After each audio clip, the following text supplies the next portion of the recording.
A barefoot girl runs into the flames, 14 years old, starving, homeless. Her skin is already blistering when she smashes through that car window with her bare fists. Inside, an 8-year-old is screaming for her daddy while 50 grown adults stand there filming. Nobody moves, nobody helps. Just a throwaway girl that the world forgot running toward death to save a stranger's child. She pulls the little girl out 3 seconds before the explosion. Then she vanishes, gone like smoke. That child's father is the president of the Hells Angels Motorcycle Club. And when he watches that video, he doesn't cry. He mobilizes an army. This is the story of how a girl who had nothing gave everything, and how the people she saved gave her everything back. Rowan Hayes was 14 years old and homeless for 11 months. Her mother overdosed in a motel bathroom on Interstate 35. No father, no family, nobody who gave a damn whether she lived or died. The state took her, put her in foster care, 7 homes in 11 months. Every single one threw her back like trash. The first home lasted 3 weeks. Foster mother's boyfriend got arrested for cooking meth in the garage while Rowan slept in the room next door. Social worker came in the middle of the night. Rowan remembers the flashing lights, the handcuffs, the woman crying that she didn't know she swore to God she didn't know. They took Rowan out in her pajamas. No time to grab anything, not even the photo of her mother she kept under her pillow. Home number 2 was worse. 6 kids in a 2-bedroom house. Rowan slept on a couch that smelled like cigarettes and something she couldn't name. Something wrong. The foster parents fought every night, screaming matches that shook the walls. One morning, the health inspector showed up, said the place violated 12 different codes, shut it down on the spot. All 6 kids split up and scattered like dandelion seeds. Home 3. That's where Rowan learned what real fear felt like. An older foster boy, 17, angry at the world and looking for someone weaker to hurt. He cornered her in the hallway on her 4th night. Rowan still has the scar, 14 stitches across her left forearm where the kitchen knife went in.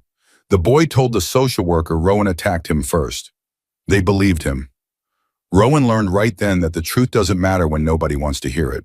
Home 4 only took her because they got paid $700 a month. They made that clear from day 1. Don't cause trouble. Don't ask for anything. Don't make noise. Rowan tried. She really did. Stayed quiet as a ghost. Did her homework in the corner. Ate whatever scraps they gave her. But after 3 weeks, the foster mother sat her down and said something Rowan would never forget. "You make us uncomfortable. You're too quiet, too watchful, like you're judging us. We can't have that energy in our home. Too quiet." That was her crime. Being traumatized made them uncomfortable. They surrendered her back to the state like a broken appliance they were returning to the store. Home 5. That's where the real nightmare started. The foster father was 42 years old. Worked construction. Drank beer every night in front of the TV. His wife worked double shifts at the hospital, which meant Rowan was alone with him. A lot. It started small. Comments about how she was developing, how she should dress differently, how she shouldn't walk around the house in shorts. Then the comments became looks. The looks became touches. Shoulder rubs that lasted too long. Hands that lingered on her back. And then one night when his wife was working the overnight shift, he came into Rowan's room. She reported it. Told her social worker everything. Every detail, every moment. The woman took notes, filed paperwork, said there would be an investigation. 2 weeks later, the social worker called Rowan into her office, sat her down, looked her in the eyes and said the words that broke something inside Rowan that never fully healed. "The investigation found no evidence to support your claims. Mr. Patterson denies everything. His wife vouches for him. There are no witnesses. We have to close this case as inconclusive." Inconclusive. Like Rowan's trauma was a math problem they couldn't solve. Like her word meant nothing against his. Like girls who come from broken homes and dead mothers aren't worth believing. Rowan stayed in that house another month. The foster father never touched her again. Didn't have to. He'd already won. He knew the system protected him.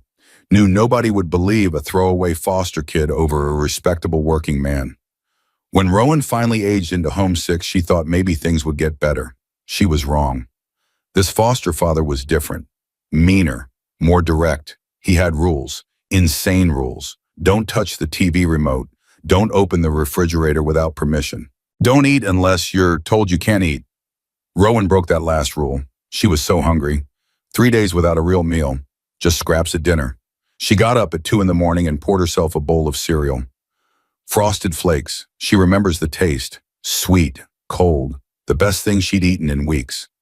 The foster father heard her, came downstairs, saw the bowl, saw the milk on the counter, saw Rowan frozen with the spoon halfway to her mouth. He took off his belt. Rowan ran, but he caught her, held her down, brought that leather down across her back 5 times. Each hit felt like fire, like her skin was splitting open. When he finally stopped, she could barely breathe through the pain. She reported it again, told her social worker. Again, showed the welts across her back, the bruises blooming purple and black across her skin. The social worker looked at the marks, looked at Rowan, and said something that made Rowan realize the truth. Why do you always cause problems? Maybe if you followed the rules, these things wouldn't happen to you. That was the moment Rowan stopped believing in help, stopped believing in the system, stopped believing that anyone in this world gave a damn about a 14-year-old girl with a dead mother and nowhere to go. Home 7 was supposed to be different. New family, fresh start. The foster parents seemed nice at first, but within a week, Rowan saw the pattern, saw the fake smiles, saw the resentment in their eyes when she asked for anything. She lasted 2 weeks before the foster father hit her for leaving a light on in the bathroom. That night, Rowan packed her torn backpack, took her broken watch, took the faded photo of her mother she'd finally gotten back, and she walked out the front door and never looked back. The system didn't come looking for her. Nobody filed a missing persons report. Nobody checked the shelters or the streets or the places where homeless kids disappear. Rowan Hayes vanished from the foster care system, and the state of Texas let her go without a fight. 11 months. That's how long Rowan survived on the streets of Austin. She learned which dumpsters had food on which days, which restaurant workers looked the other way when she grabbed scraps from the back alley, which cops would just move her along and which ones would beat her first, then move her along. She learned to sleep light, to wake at the smallest sound, to run at the first sign of danger. She owned 4 things: a torn backpack with a broken zipper, a watch that stopped working 6 months ago, but she kept anyway because it was her mother's.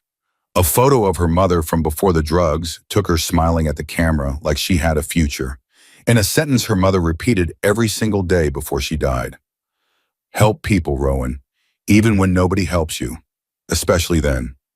Rowan kept that sentence like a prayer, the only thing she had left that proved her mother existed. That proved love existed. That proved she came from something other than pain.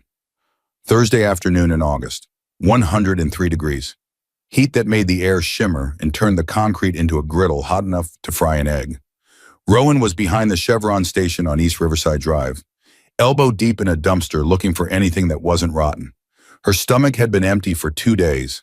Her vision kept going gray at the edges. She found half a sandwich, turkey and cheese. The bread was hard and the lettuce was brown, but it was food. She shoved it in her backpack, kept digging, found a bag of chips, crushed but sealed, found an apple with 1 bite taken out of it, kept digging. Then she heard it, metal screaming, glass exploding, the crunch of impact so hard her chest vibrated from 30 yards away, and underneath all of it, a child screaming, high-pitched, terrified, the kind of scream that bypasses your brain and hits your spine directly. Rowan ran. Black SUV flipped on its side in the middle of the intersection. Pickup truck with its front end crumpled like paper. Driver stumbling, out bloody already dialing 911 button. Gasoline pooling under the SUV. Dark. Spreading. A spark.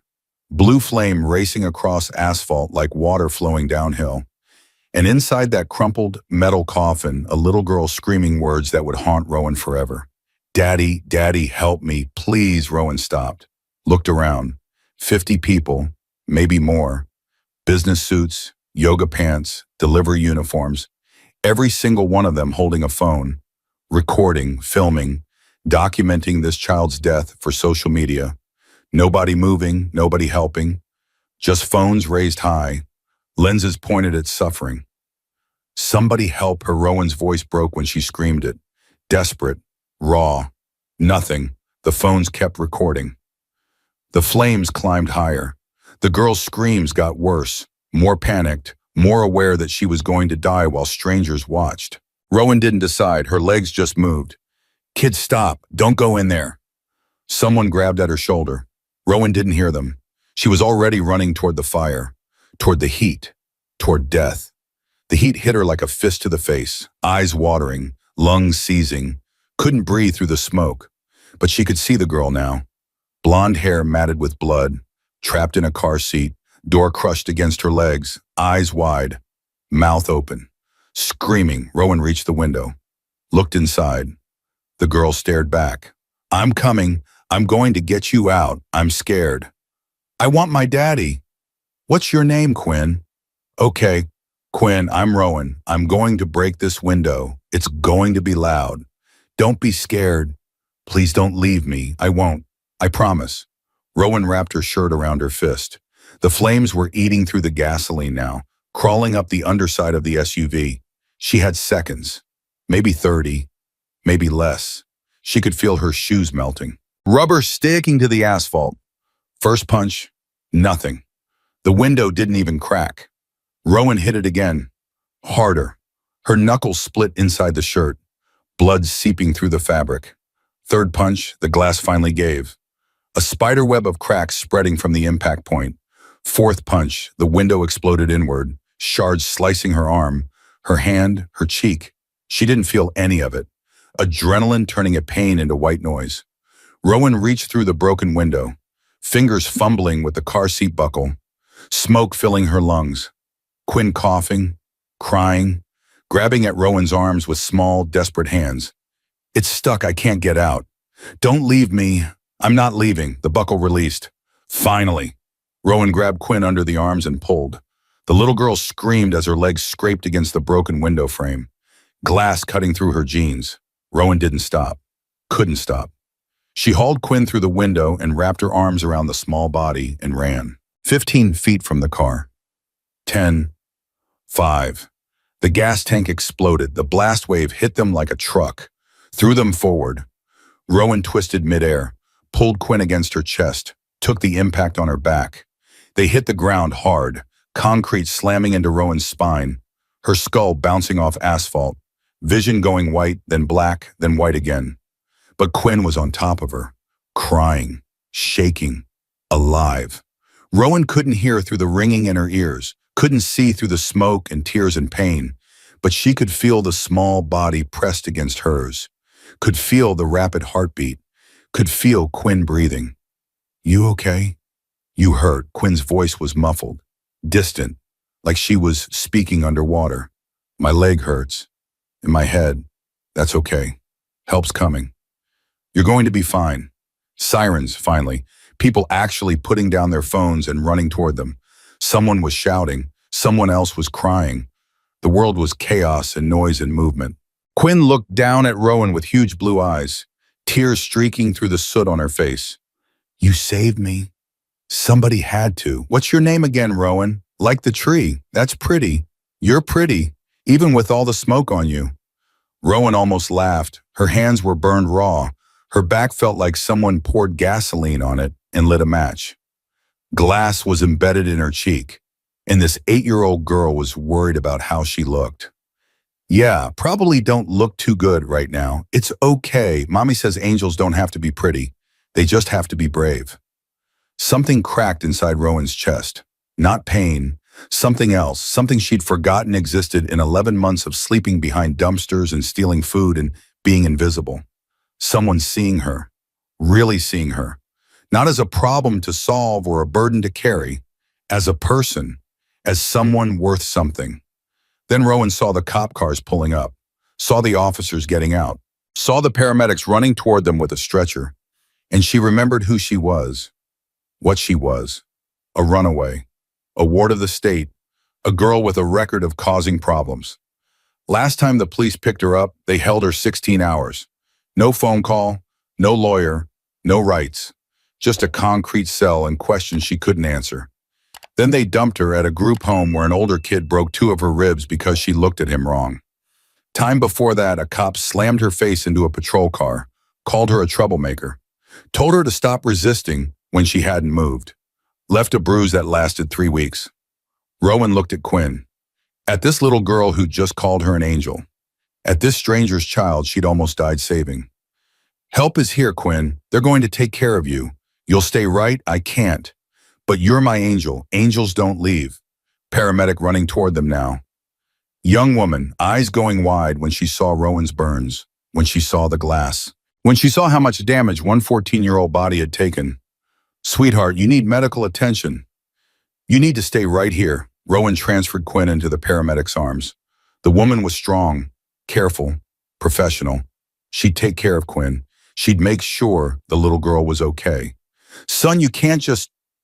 The paramedic stopped, looked closer, realized Rowan wasn't a boy, realized she was just a kid, a burned, bleeding, broken kid who'd just run into a fire. Rowan ran. Behind her, Quinn was screaming her name over and over, the sound cutting through the case, through the sirens, through everything. Rowan, Rowan, come back, please. Rowan didn't look back. Looking back meant stopping. Stopping meant getting caught. Getting caught meant disappearing into the system. And the system had taught her one lesson real clear. Nobody saves girls like Rowan Hayes.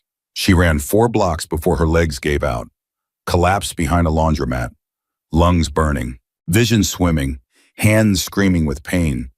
She looked down at her palms. The skin was blistered, weeping. Parts of it were just gone, red raw flesh underneath. Her right forearm had a patch of skin missing the size of a dollar bill. Her back felt like it was on fire. Rowan pulled her mother's photo from her backpack, looked at the smiling woman in the picture.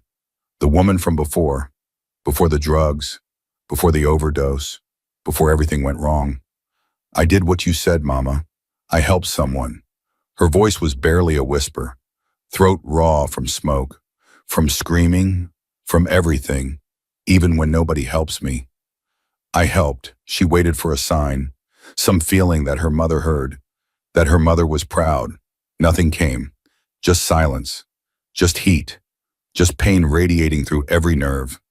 Rowan folded herself into the shadows behind the laundromat, made herself small, made herself invisible. That's what she was good at, disappearing, being nothing. 30 minutes later, someone posted a video on Facebook. The person who posted it was standing in the crowd, had their phone raised high, captured everything. The girl in the torn clothes and no shoes running into the flames. The 50 adults doing nothing. The window breaking. The rescue. The explosion. The girl shielding the child with her own body. The caption was simple. Homeless girl saves child while 50 people watch and do nothing. Who is she? We need to find her and thank her. 60 minutes later, 10,000 views. 90 minutes later, 100,000 views. The video reached a phone in a clubhouse on the south side of Austin. Cole Brennan didn't believe in miracles. Couldn't. Not after everything he'd seen. 22 years in the Hells Angels. 15 as president of the Austin chapter. He'd buried friends, buried enemies. Held his brother Danny while he bled out in a gas station parking lot after a rival club made a statement. Cole was 54 years old, 6'3", 240 pounds. Hands that had broken jaws and rebuilt engines. Face that stopped scaring people years ago because truly dangerous men don't need to look scary. They just are. He loved 3 things in this world. His Harley, his wife Iris, his daughter Quinn. Everything else was negotiable. Reaper Cross's VP walked into the garage with a look Cole had only seen twice before. Both times someone was dead. Cole. It's Quinn. The wrench hit the floor before Reaper finished talking. Cole snatched the phone from his hand. The video played, his daughter's SUV flipping through an intersection, flames erupting from underneath, Quinn screaming for help, 50 adults standing there filming like it was entertainment, like his baby girl's death was content for their feeds. And then a girl, skinny, ragged, barefoot, running into the fire while everyone else watched. Cole watched her smash the window with her bare hands, watched her pull Quinn out, watched her shield his daughter's body as the car exploded, Watched her save Quinn's life while strangers did nothing. His jaw locked tight, the muscle jumping, everything in him wanting to punch through walls, but he stayed still, controlled. Where is she? St. David's Hospital. Iris is with her. Broken leg, concussion, some cuts. But she's okay, Cole. She's okay because of that kid. Cole watched the video again. The girl was so small, so thin, ribs showing through her shirt, no shoes on her feet, but absolutely fearless. Zero hesitation, just ran straight into death to save a stranger's child. Then the girl ran away from the paramedics, away from help, disappeared into the city like smoke. Who is she? Nobody knows. She told Quinn her name was Rowan. That's all we got. She disappeared. Disappeared where? That's the thing, Cole. Cops looked, nothing. No last name, no address, like she doesn't exist. Cole paused the video, zoomed in on the girl's face. Those eyes, old eyes, haunted eyes, the eyes of people Cole had known in prison, people who'd given up because the world gave up on them first. She's a street kid. What? Look at her, no shoes. Clothes haven't been washed in weeks, ribs showing through her shirt, skin covered in dirt. That's a homeless kid, Reaper. Reaper looked closer at the frozen image. Damn, you're right. A homeless kid ran into fire to save my daughter, then ran from help because she thought help would hurt her worse than burning alive. Cole's jaw locked, the muscle jumping, the rage building. Not at the girl, at the system, at the world, at whatever broke this kid so badly she'd rather bleed in an alley than let a paramedic touch her. What do you want to do? Cole was already walking toward his bike, keys in hand, leather jacket over his shoulders, the patches on his back declaring who he was, what he was. President, Austin chapter, Hell's Angels. Find her, Cole. Get everyone, every member in Austin. Call Houston. Call San Antonio. Call Dallas. I want every Hell's Angel in Texas looking for this girl. We talk in shelters, soup kitchens everywhere. Under every bridge, behind every dumpster. I don't care if it takes a month, Cole stopped. Turned back. Reaper had never seen that look in his president's eyes. Never, not in 20 years of riding together. When we find her, we do what nobody else did. We take care of her. We give her something to belong to. Cole's voice cracked. That kid saved my baby girl, Reaper. I'm not letting her spend another night alone on the streets. 42 Hell's Angels rolled out at sunset, Harleys rumbling through Austin like thunder. Word spread fast in the homeless community. Men in leather asking questions, looking for a girl named Rowan. At first, people were scared. Hell's Angels had a reputation, violence, drugs, crime. But these bikers weren't threatening. They were asking politely, showing the video, explaining they just wanted to thank the girl, wanted to help her. The woman at the Salvation Army watched the video 3 times, tears streaming down her face. Rowan was here 3 days ago. Sweet girl, scared girl, doesn't trust shelters. Too many bad experiences with the system. She comes in sometimes for showers, for clean clothes, but she never stays, always leaves before dark, says she feels safer on the streets. You know where she sleeps? The woman shook her head. Girls like Rowan don't have one place, they move around. Staying invisible is how they survive. An old man under the Interstate 35 overpass squinted at the phone screen, recognized the girl immediately. That's Rowan, good kid, real good kid. Shares her food even when she doesn't have enough for herself. Looks out for the younger ones. She was here yesterday, slept under the bridge. But she moves around a lot, never stays in one place too long, safer that way. The man's voice dropped. She's running from something, or someone. Girl that's scared doesn't trust easy. You find her, you be gentle. She's been hurt bad enough. A convenience store clerk on South Congress watched the video and started crying, actually sobbing behind the counter. That's her. That's the girl I chased out 2 days ago. She tried to buy a bottle of water, didn't have enough change, was short by 37 cents. I chased her out, told her to get lost, called her a bum. The clerk's hands shook. She just saved a kid from burning alive, and I chased her out of my store for 37 cents. Tell her I'm sorry, please. Tell her water's free here forever.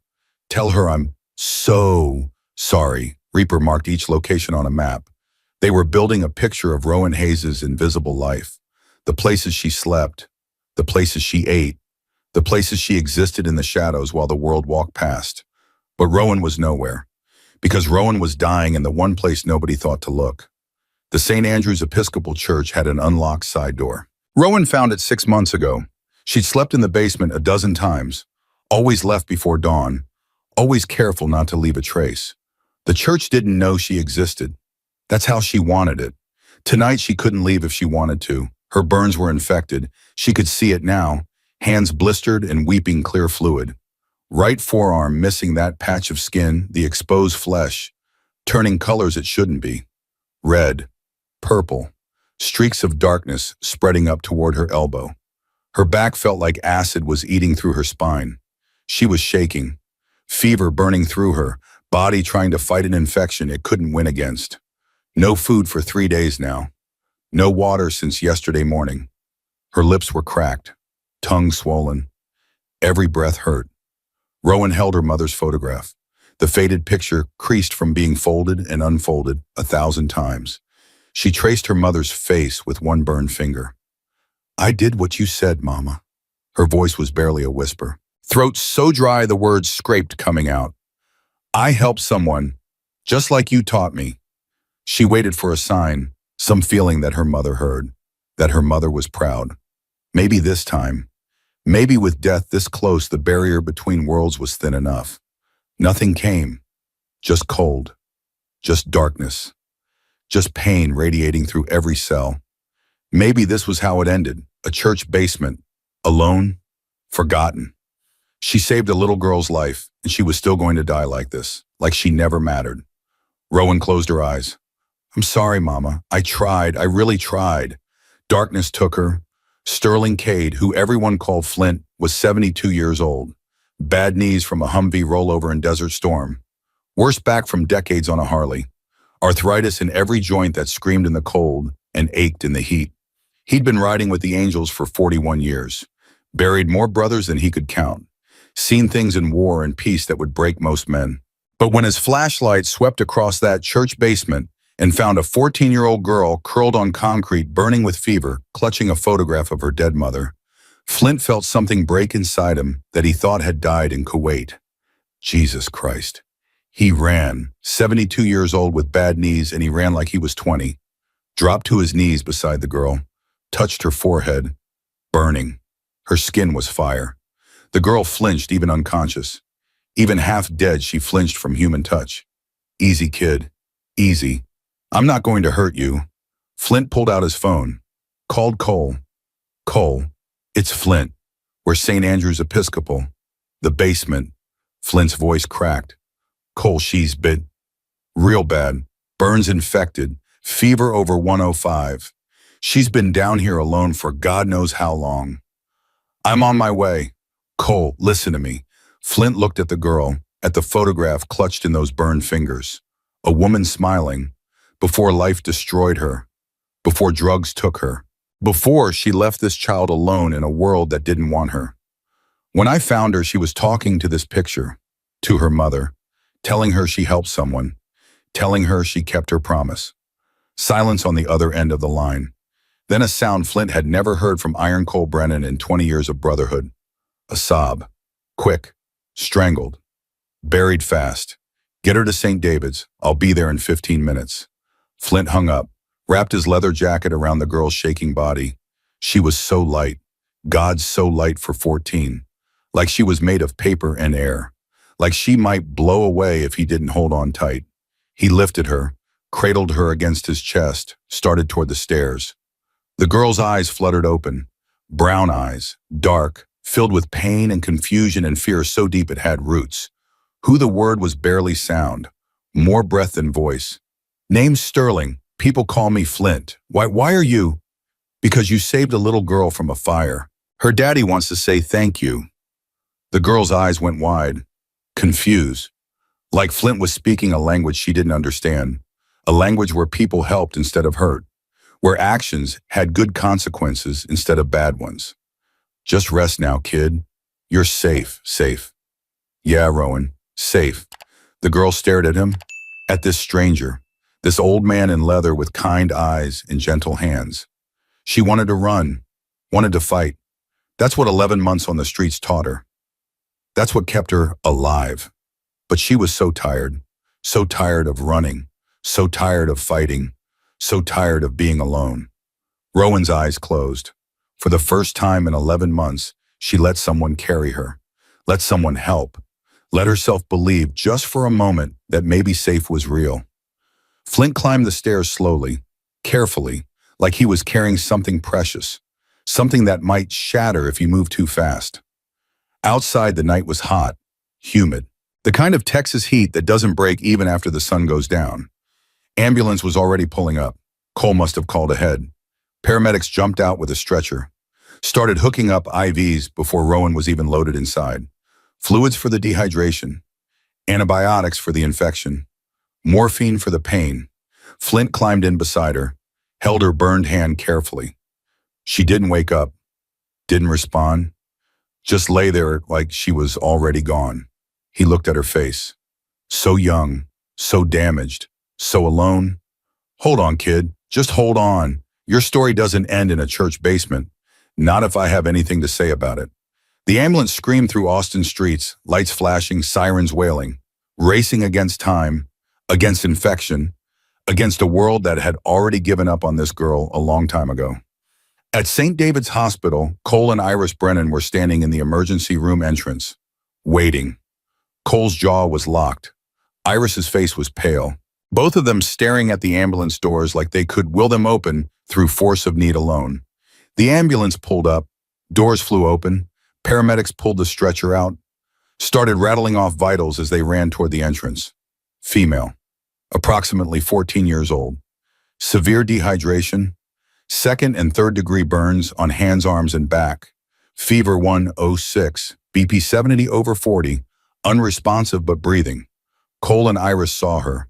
This girl, this stranger, this hero who'd saved their daughter's life. She looked like she weighed 90 pounds soaking wet, ribs visible through her torn shirt, face covered in soot and ash and dried blood, hair matted and tangled, burns covering both hands like red gloves. She looked like she'd been forgotten by the world, thrown away, left to die. Iris made a sound, somewhere between a gasp and a sob. Cole's hand found hers, squeezed tight. That's her. That's the girl who saved Quinn. They followed the stretcher inside, through the automatic doors, into the fluorescent brightness of the emergency room, into the beginning of everything that came next. Behind them, Flint stood in the parking lot, watching. His leather jacket was still on the stretcher, wrapped around a girl he'd found dying in a church basement, a girl who thought she was nobody, who thought the world had forgotten her. He pulled out his phone, sent a message to every Hell's Angel in Texas. We found her. She's alive. Barely. Pray if you believe in that, and get ready, because we're not letting this kid go back to the streets. Not ever. Rowan woke to machines beeping, white walls, two bright lights that hurt her eyes, the smell of disinfectant and something else underneath. Sickness, fear, hospital smell. She tried to sit up. Pain exploded through her back like lightning. Her hands screamed when she moved them. Something was in her arm, a tube, needle buried in her vein, pumping something into her that made her feel floaty. Disconnected, panic hit like a fist to the chest. Where am I? Get this out of me. Her voice came out wrong, scratchy, raw, like she'd been screaming for hours. Maybe she had. She didn't remember. Rowan grabbed at the IV with her burned hand. The movement sent fresh agony radiating up her arm, but she didn't care. She had to get out, had to run. Being caught meant being sent back. Back to the system, back to the homes, back to the people who hurt her. Easy, sweetheart. Easy. You're safe, a woman's voice. Soft, gentle. Rowan turned her head too fast. The room spun. A woman sat beside the bed, late 40s, dark hair pulled back, kind eyes, worried eyes. Next to her stood a man, tall, built like a fighter, leather vest over his shirt, patches on the back. Hell's Angels. President. Rowan froze. Where am I? What do you want? You're at St. David's Hospital. You're safe. Nobody's going to hurt you. The woman leaned forward, moved slowly, like Rowan was a wild animal that might bolt. My name is Iris. This is my husband, Cole. You saved our daughter yesterday. Do you remember? Rowan stared at her. At them. Memory came back in pieces. The fire, the explosion, the little girl screaming. Quinn. Her name was Quinn. Is she okay? She's perfect. Because of you. Rowan looked down at her hands. They were wrapped in bandages. White gauze covering the burns, the blisters, the places where her skin had melted away. Her right arm was bandaged from wrist to elbow. She could feel the wrap around her back, could feel the ache of damaged tissue trying to heal. I need to go. Rowan tried to swing her legs out of the bed. The room tilted. Nausea rolled through her stomach. Cole moved fast, caught her before she fell. His hands were careful, gentle. But Rowan flinched anyway, pulled back hard. Don't touch me. Cole held up his hands, stepped back. Something flickered in his eyes. Understanding, maybe. Recognition. Like he'd seen this fear before. Nobody's going to hurt you, kid. But you can't leave yet. You're sick. Burns are infected. You had a fever of 106 when they brought you in. Another few hours and you'd be dead. I don't care. The words came out before Rowan could stop them. True words. Real words. She'd stopped caring about dying somewhere around month 7 on the streets. When you wake up hungry enough, times when you go to sleep cold enough, the night's death stops being scary. It starts looking like rest. Well, we care. Iris's voice was firm, not mean, not angry, just certain. Like she'd decided something, and that was the end of it. You saved our baby girl. You ran into fire when 50 adults did nothing. You almost died protecting her. Her voice cracked. So no, you don't get to leave. You don't get to disappear back to the streets and die in some alley. We're not letting that happen. You don't even know me. I know enough. The door opened. A small tornado in a pink hospital gown burst through. 8 years old, blonde hair in a messy ponytail, left leg in a walking cast, moving way too fast for someone who'd just been in a car accident. Rowan. Quinn threw herself at the bed. Iris caught her just in time. Careful. Held her back from jumping on Rowan's injured body. Careful, baby. She's hurt. But that's my angel. That's Rowan. Quinn's eyes were huge.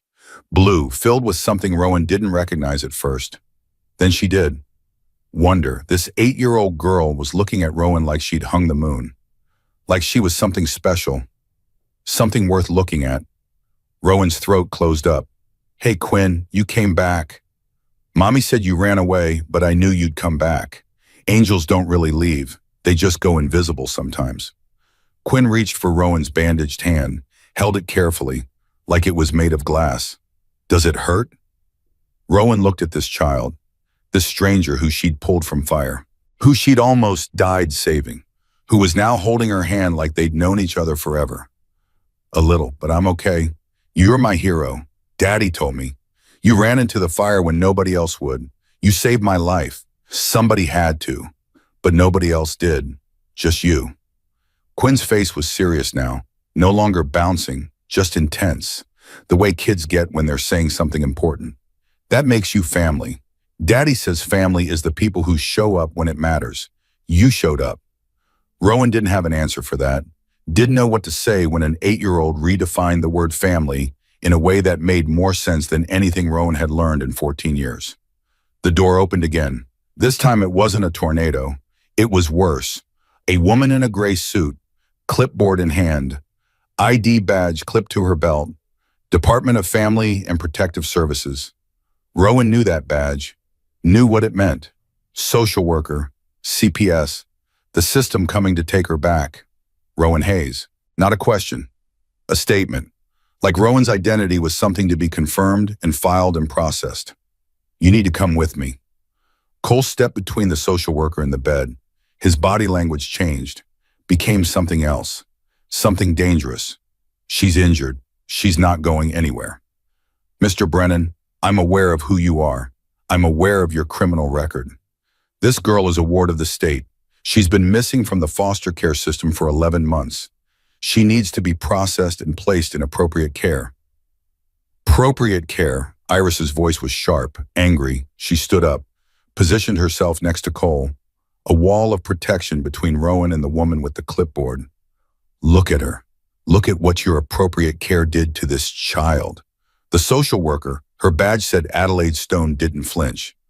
I don't know what she's told you, but she didn't have to tell us anything. Iris's voice was shaking now, not with fear, with rage barely contained. We can see it, the scars, the fear, the way she flinches when someone moves too fast, the way she tried to run when she woke up, even though she can barely stand. Adelaide's jaw tightened.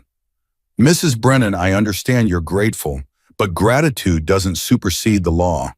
This girl needs professional evaluation and proper placement. Then evaluate her here. Place her with us. A known Hells Angels associate cannot. I'm not an associate. I'm a housewife with a clean record. Run my background. Run anything you want. I'll pass every check you throw at me. Adelaide hesitated. Something flickered behind her professional mask. Cole pressed the advantage. What's the alternative? You take her tonight, throw her in some emergency shelter. Tomorrow you put her in another foster home. How long before that one kicks her out? A month, 2 weeks from Brennan. How long before she runs again, before she ends up dead in another basement somewhere and nobody even notices? His voice dropped. Got quiet. More dangerous when it was quiet. She almost died last night. Alone in a church, with nobody in the world looking for her except us. Cole's voice cracked just slightly. So don't stand there and tell me your system works when I've got the proof right here that it doesn't. Adelaide looked at Rowan, really looked at her, at the bandages, at the fear, at the way this 14-year-old girl was curled into herself like she expected the next blow to come any second. Rowan, what do you want? Everyone turned to look at her. The girl who never had choices. The girl the system had chewed up and spit out. The girl who'd learned that her opinion didn't matter because nobody ever asked for it. Now they were asking. I want. Rowan's voice cracked. She swallowed. Tried again. I don't know what I want. Nobody ever asked before. I'm asking now.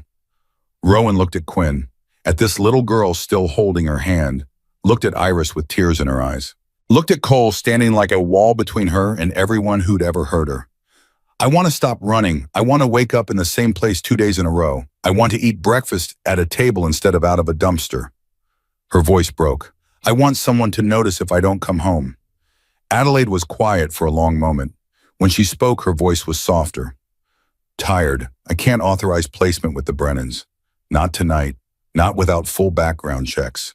Home evaluation. Court approval. Cole started to speak. Adelaide held up her hand. But I can delay taking her into custody for 48 hours, due to her medical condition. That gives you time to file emergency foster paperwork and request a hearing. Iris grabbed Cole's arm. We'll take it. We'll take whatever you give us. Adelaide turned to Rowan. I'm going to be honest with you. The chances of this working are slim. Mr. Brennan's record is going to be a major obstacle. The court doesn't like placing children with families connected to motorcycle clubs. Rowan met her eyes. I don't care about the court. I care about whether they actually give a damn about me. Adelaide nodded slowly. Fair enough. She handed her card to Iris. File the paperwork first thing tomorrow morning. The hearing will be within the week. Adelaide paused at the door. And Rowan, don't run again. If you run, this is over. Understand? I understand. Adelaide left. The door closed. The room fell into silence. Rowan looked at these strangers, this family, these people who were fighting for her when they had no reason to, when she was nothing to them except the girl who saved their daughter. Why are you doing this? Quinn answered before anyone else could. Because you're my angel, and angels are supposed to have families too. The next morning, Cole called the club's lawyer at 6 a.m. Her name was Callista Thorne. She'd gotten more Hells Angels out of trouble than anyone in Texas.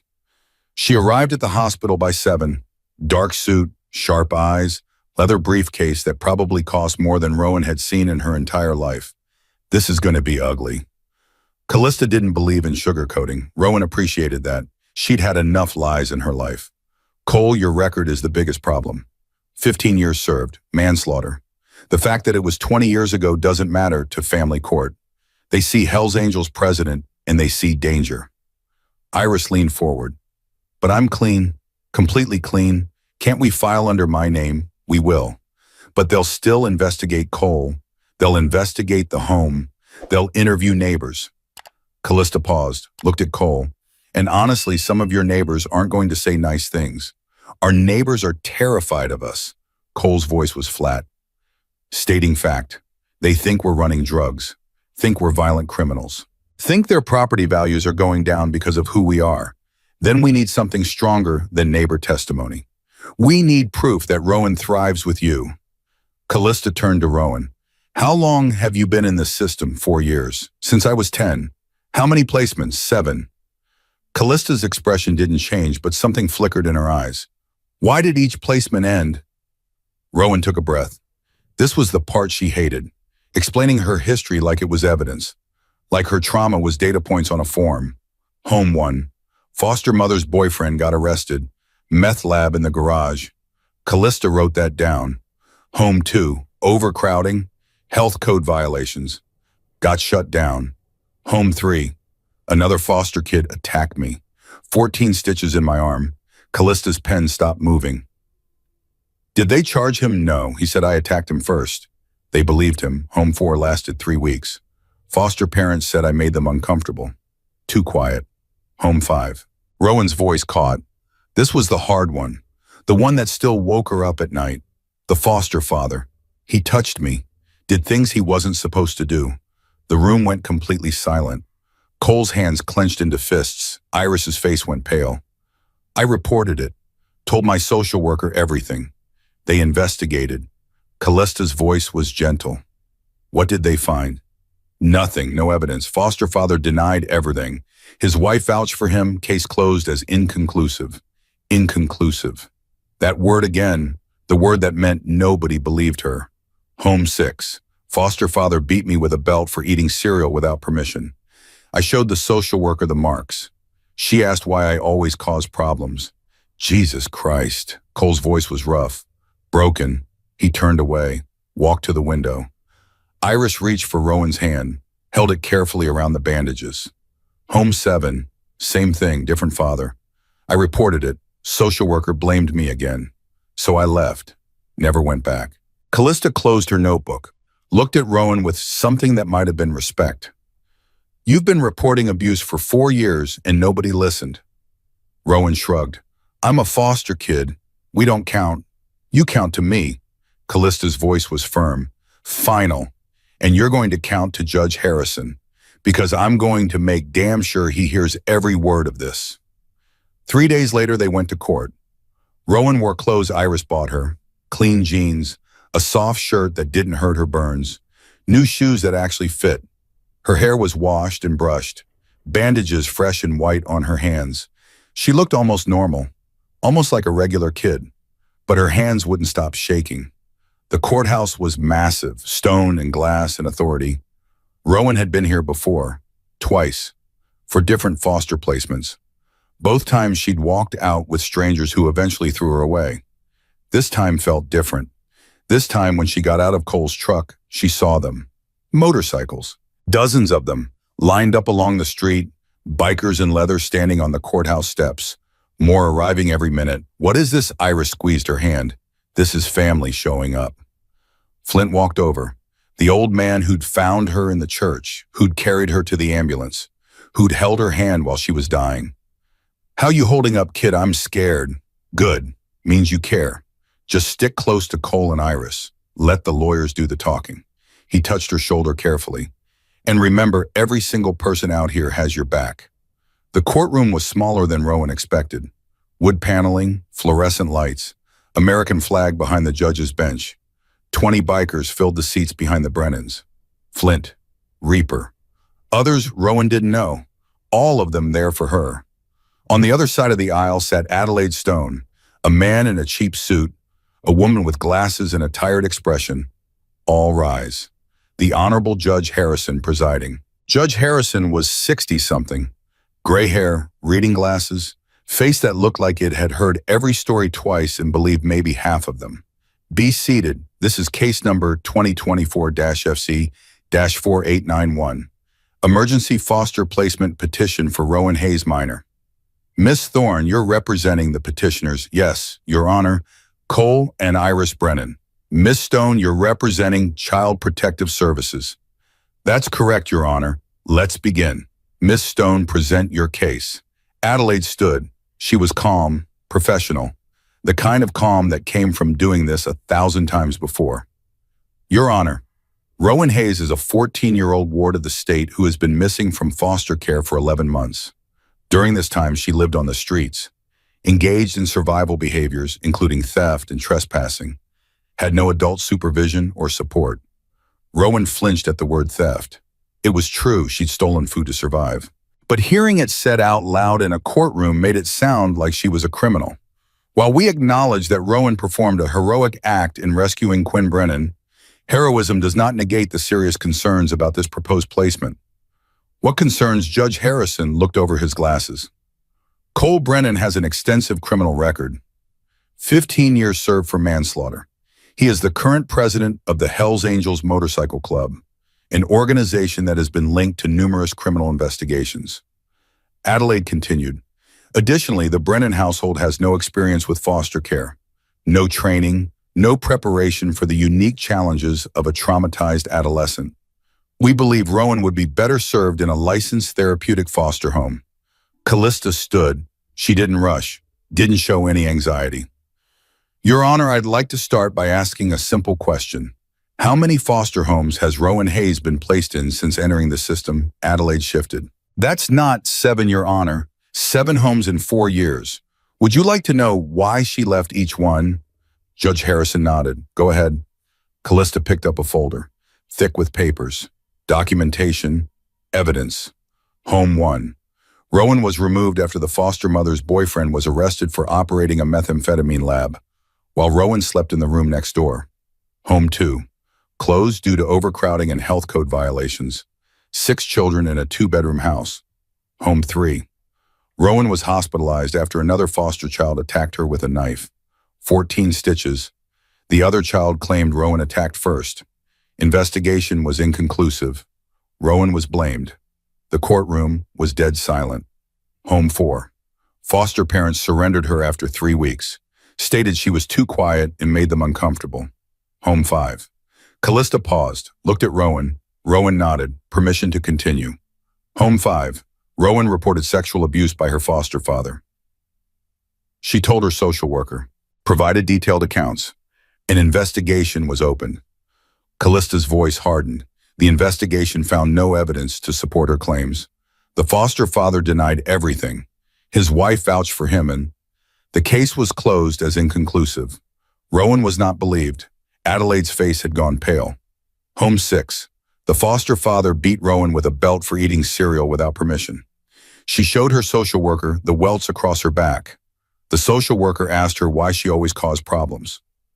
No investigation was opened. Rowan ran away.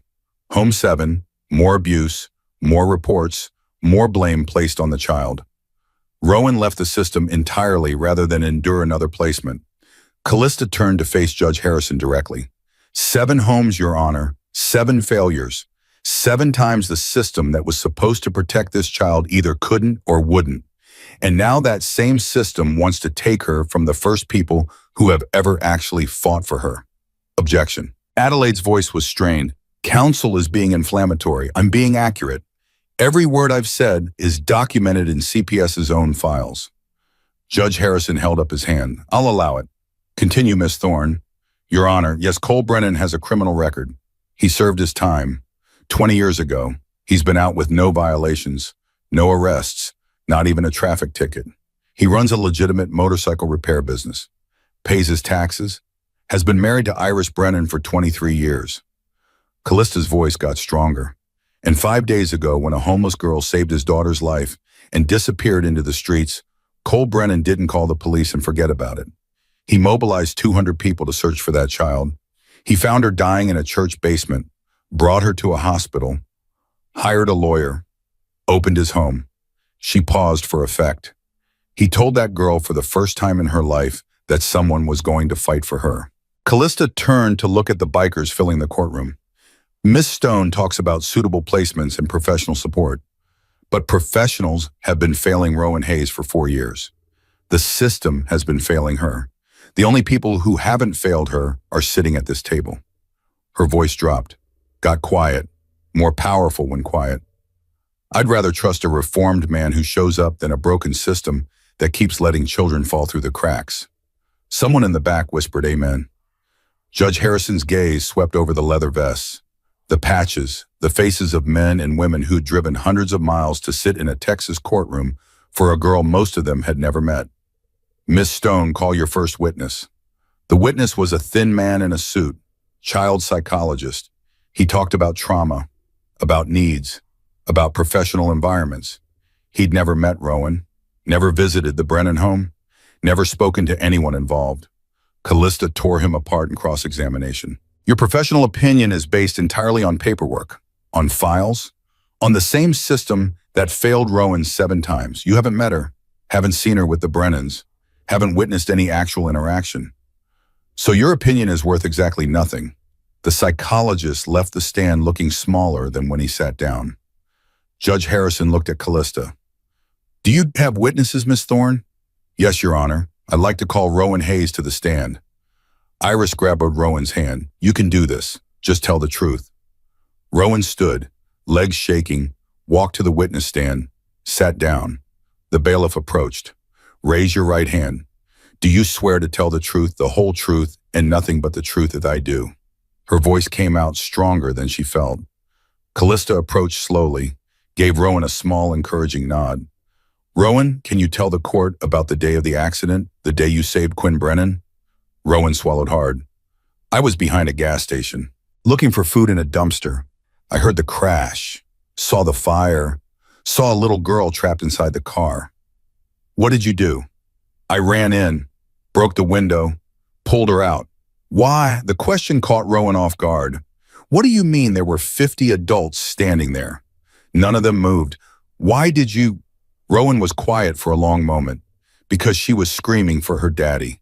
And I know what it's like to scream for someone who can't come. Her voice cracked. My mom used to tell me to help people, even when nobody helps you. So I did. Callista let the words hang there. After you saved Quinn, you ran away. Why? Because I was scared. Of what? Of everything. Social workers, police, the system. Rowan looked down at her bandaged hands. Every time someone said they were going to help me, it got worse. I got hurt in foster homes. I got ignored by social workers. I got treated like a problem to solve instead of a person. She looked up, met Judge Harrison's eyes directly. I wasn't running from the Brennans. I didn't even know who they were. I was running from everyone, because everyone had already let me down. Rowan, what happened when the Brennans found you? I was in a church basement, dying, I think. My burns were infected. I hadn't eaten in days. A man named Flint found me.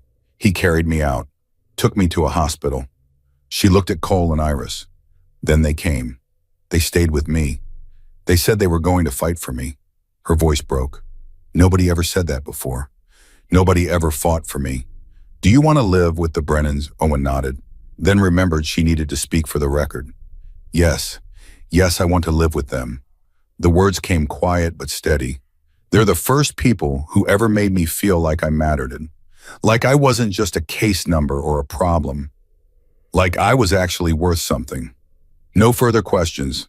Adelaide stood for cross-examination. She looked uncomfortable, like she knew she had to do her job but hated every second of it. Rowan, you mentioned you stole food, is that correct? Yes. You trespassed, slept in places you weren't supposed to be. Yes, so you broke the law. Rowan stared at her. I was starving. I didn't have anywhere to go. What was I supposed to do? Adelaide hesitated. I'm just establishing. I stole bread because I was hungry. I slept in a church because I was cold. If that makes me a criminal, then I guess I'm a criminal. Rowan's voice rose. But I never hurt anyone. I never took more than I needed. And when I saw a little girl burning alive, I didn't stand there with a phone. I ran in and saved her. Her voice cracked. Where were the foster homes when I was starving? Where was the system when I was bleeding? Where was anyone? She was crying now, but her voice was steady. They weren't there. Nobody was there. Until the Brennans. Adelaide had no response. No further questions, Your Honor. Judge Harrison looked at Rowan for a long time. You may step down. Rowan returned to her seat. Iris pulled her into a hug. Cole's hand found her shoulder. On both sides, protection, safety, family. Judge Harrison shuffled his papers.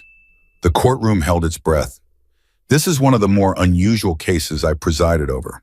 On one hand, we have a system that has clearly failed this child, repeatedly, egregiously, without accountability. He paused. On the other hand, we have petitioners with backgrounds that would typically disqualify them from consideration. He looked at Cole. Mr. Brennan, I've seen many men with records like yours. Most don't change. Most don't deserve second chances. Another pause. But most of them also don't spend 5 days searching for a homeless child they've never met. Most of them don't mobilize an army. Most of them don't show up in my courtroom with half of Texas behind them. He looked at Rowan. And most children who've been through what you've been through don't run into burning cars to save strangers. That tells me something about who you are, about the character underneath all that pain. Judge Harrison removed his glasses, rubbed his eyes. I'm going to do something I rarely do. I'm going to override standard protocol and grant emergency temporary custody to Iris Brennan, with the stipulation that she complete foster parent training within 90 days. Rowan couldn't breathe. Cole Brennan will be allowed to reside in the home, but will not have legal custody until a full review is completed in 6 months. During this period, regular check-ins with CPS will occur. Any violations, any concerns, and this arrangement is terminated immediately. Am I clear? Yes, Your Honor. Callista's voice was firm. Yes, Your Honor, Iris whispered. Judge Harrison picked up his gavel. Temporary custody granted. This court is adjourned. The gavel came down. The courtroom exploded.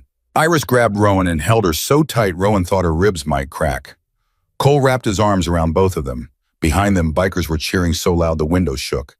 Flint pushed through the crowd, grabbed Rowan's shoulders. You did it, kid. You earned this. We did it, Rowan corrected. Reaper was grinning like a maniac. Welcome to the family, Rowan Hayes. Officially. And in the middle of all of it, Rowan stood completely still. She had won. For the first time in her life, she had actually won. The first week was the hardest. Not because anyone was mean, not because anything went wrong, but because everything was right. And Rowan didn't know how to handle that. She woke up every morning expecting the dream to end, expecting Cole to tell her it was time to leave, expecting Iris to look at her with that tired expression she'd seen on so many foster parents' faces. The one that said, "You're too much trouble." It never came. Instead, Iris made breakfast every single morning. Eggs, bacon, toast, sometimes pancakes. She'd ask Rowan what she wanted, and Rowan would stare at her like she was speaking another language. Whatever's easy. That's not what I asked. What do you want? Nobody had ever asked Rowan what she wanted. Not really. She'd spent so long surviving that wanting seemed like a luxury she couldn't afford. Chocolate chip pancakes. Rowan's voice was quiet. My mom used to make them. Before everything went wrong. Iris smiled. Not a pitying smile. A real one. Chocolate chip pancakes it is. And that was when Rowan felt something crack open inside her chest. Something warm spreading through the cold places. Because chocolate chip pancakes shouldn't mean this much. But they did. Iris held her while she stood there frozen. Didn't ask questions. Didn't tell her to stop feeling. Just held her. You can miss her and love me at the same time. Hearts are big enough for both. Quinn didn't understand why Rowan was weird about everything. Why do you always eat so fast? They were at dinner. Rowan had inhaled half her food in under 2 minutes. She stopped, looked at her plate, realized what she'd done. Habit, I guess. Were you scared someone would take it? The table went quiet. Cole and Iris exchanged glances. Yeah, Rowan admitted. When you're on the streets, you eat fast because you don't know when you'll eat again. And sometimes people try to take your food. Quinn's eyes went wide. That's so mean. It's just how it is. Well, nobody's going to take your food here. Right, Daddy? Cole nodded.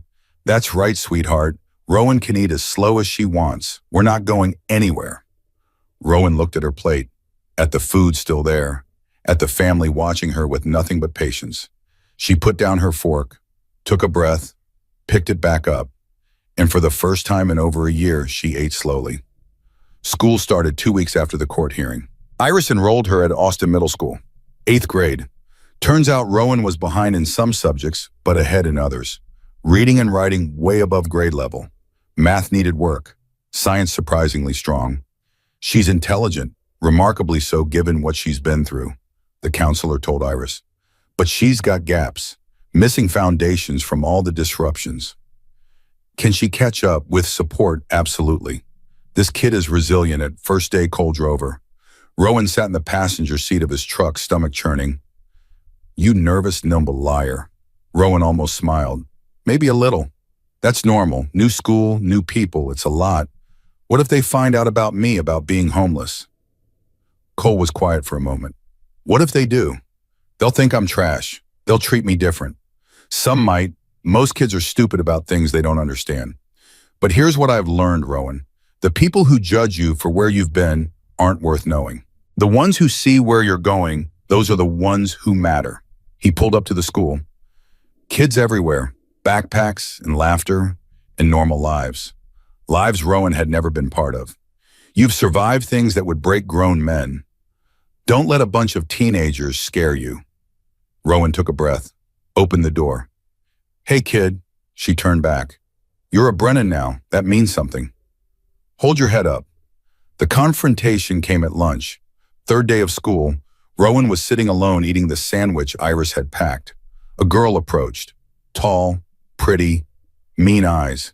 You're the new girl, right, Rowan? Yeah. I heard you're homeless, that you lived in the streets like a bum. Other kids were listening now, watching, waiting to see what Rowan would do.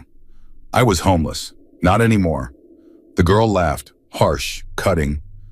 Once trash, always trash. Bet you smell like it too. Rowan felt the old anger rising, the street anger, the kind that had kept her alive, the kind that knew exactly how to hurt someone before they could hurt you. But she didn't move. She thought about Cole, about Iris, about everything she had to lose now. I survived things you can't imagine. I ran into fire to save a child while 50 adults watched. I've been hungry enough to eat from trash cans and cold enough to sleep under bridges. Rowan's voice was calm, almost pleasant. Your words don't hurt me. Nothing you say could ever hurt as much as what I've already lived through. The girl's face reddened. You think you're tough because some bikers took you in. I think I served 11 months on the streets. I think I pulled a little girl from a burning car. I think I've been through hell and came out the other side. Rowan stood up, not threatening, just unafraid. So yeah, I'm tough, but I don't need to prove it by being mean to strangers in a cafeteria. The girl walked away, fast, embarrassed. The other kids stared, some with respect, some with curiosity, some with something that might have been understanding. Rowan sat back down. Her hands were shaking, but her face was calm. She'd done it. She'd stood her ground without losing herself. That night, she told Cole about it, expected him to be angry, to want to go to the school, to make threats. Instead, he just listened, nodded. You handled it right. I wanted to hit her. I know. I saw your hands shaking when you came home. How did you know? Because I know you. And because when I was your age, I would have knocked her teeth out, would have felt good about it for about 10 seconds before everything went to hell. Cole sat down across from her. The easy thing is to react, to let the anger take over. The hard thing is what you did. Stand your ground without losing yourself. Speak truth without throwing punches. That didn't feel like winning. Real winning never does. Not in the moment. It feels like swallowing something bitter. But years from now, when you look back, you'll know you did the right thing. Cole's eyes were serious. I'm proud of you, kid. Really proud. Thanks, Dad. The words slipped out before Rowan could stop it. She froze. She'd never called Cole that before. It had always been Cole, a safe distance, a reminder that this might still be temporary. But it wasn't temporary. Not anymore. Cole's eyes went wet. He didn't try to hide it. Say that again. Dad. Stronger this time. More certain. Thanks, Dad. Cole pulled her into a hug, the kind that crushed the air out of you, the kind that said everything words couldn't. My daughter, my girl, month 5. Everything was going well. Rowan's grades were good. Therapy with Dr. Evelyn Merrick was helping. The nightmares were less frequent. She was learning to trust, learning to believe this was real. Then she overheard the phone call. Cole was in his office. Door cracked, voice low. Rowan was walking past, heard her name, stopped. Still no arrest. Kevin Walsh drove drunk, nearly killed Quinn, and he walked free because his daddy's rich. Rowan's blood went cold. I know, but we can't do anything about it. Not legally, not without risking everything with Rowan's custody. Silence. Cole listening. Yeah, I know it's not fair, but fair doesn't matter. What matters is keeping Rowan safe, keeping this family together. Rowan walked away quietly, went to her room, sat on her bed, pulled out her phone, started searching. Kevin Walsh, Austin, Texas, drunk driving, charges dropped. She found him in 10 minutes. 22 years old, son of a real estate developer, arrested for DUI the night of Quinn's accident. Charges dropped 2 weeks later. No trial, no consequences, just money and connections making problems disappear. She found his address in 20 minutes. That night, Rowan waited until everyone was asleep, packed a small bag, left through her bedroom window, took a bus to the west side of Austin, to the neighborhood where houses cost millions and justice was for sale. She stood outside Kevin Walsh's mansion, lights on inside, music playing, a party, people drinking, laughing, having fun while Quinn had nightmares about the crash, while Rowan still had burns scarring her hands. Rowan's fists clenched. She could smell gasoline in her memory, could hear Quinn screaming, could feel the explosion throwing her forward. This man did that. This man almost killed an 8-year-old girl, and he was inside drinking with his friends like nothing happened. She took a step forward, then another. The rage was building, white hot, consuming. She had matches in her pocket. She knew where the gas line was. She could end this, could make him feel what Quinn felt, what she felt. Rowan. She spun around. Iris stood there, car parked at the curb, face pale in the streetlight. Don't do this. He almost killed Quinn. He should be in prison. But he's in there partying because his daddy's rich and the system's a joke. I know. Iris walked closer, slowly, like Rowan was a wounded animal that might attack. And it's not fair. Nothing about this world is fair. Then why shouldn't I burn it down? Why shouldn't I make him pay? Because you'll lose everything. Because you'll go to prison. Because you can't save Quinn by destroying yourself. Rowan was crying now, fists still clenched, body shaking. What do I do with this anger? It's eating me alive. Iris reached out, put her hands on Rowan's shoulders. You give it to me, to Cole, to Quinn. We carry it together. That's what family does. We share the weight so nobody has to carry it alone. My foster brother protected me when I was in the system. When he turned 18, he went back and beat our foster father half to death, put him in the hospital. I thought I'd feel better. Thought justice had been served. Iris's voice broke, but they gave him 12 years. I never saw him again. He saved me, and I lost him. Because revenge always costs more than you think you're paying. Rowan broke, collapsed into Iris's arms, sobbed like a child, like the child she still was under all the trauma and survival and rage. It's not fair. Nothing is fair. I know, baby, I know. They stood there for a long time, on a street where houses cost millions, where a drunk driver got away with almost killing a child, where justice was broken and the world kept spinning. Finally, Iris led Rowan back to the car, drove her home, tucked her into bed like she was Quinn's age, sat with her until she fell asleep. The next morning, Adelaide Stone called. Rowan heard Iris on the phone, heard the tension in her voice. Yes, she's fine. No, nothing happened, just a rough night. Pause. The 6-month review is next week, and Theodore Ashworth is the lead reviewer. Another pause, longer this time. I understand, we'll be ready.